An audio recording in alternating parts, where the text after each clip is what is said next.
कुरा घाइतेको लागि के हुन्छ मन्त्रीज्यू? अब घाइतेको लागि उपचार हुन्छ।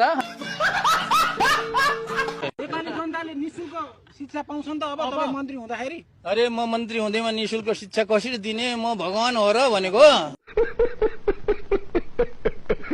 एउटा न एउटा त केही त राम्रो काम त केही न केही होला त नि, गरौँला। अहिले नि कसरी भन्ने, त्यो पत्रकारहरूले त नपेल्नु न हो।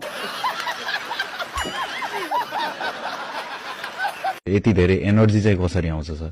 र इनर्जीको कुरा त भात खाएपछि आउँछ इनर्जी। मन्त्री नबन्नु भनेर भनिन्छ। मन्त्री त म मन्त्री होइन।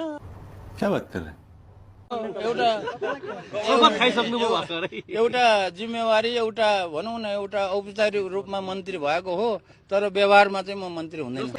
कुरो घाँस त्यो हो क्या। अरूले चाहिँ सेवा सुविधाहरू छोडिरहनु भएको छ, हजुरको केही छ त्यस्तो मन्त्रीहरू बन्दै गर्दाखेरि पाएको? सेवा सुविधा मलाई केही पनि चाहिन्न। म चाहिँ अब मन्त्रालयमै बस्ने हो, त्यहीँ ओछ्यान लाउने हो, त्यहीँ सुत्ने। त्यो जनरल कुरा नसोध, के ठोस कुरा सोध। यतै छ त, फेरि जनरल कुरा सोधे।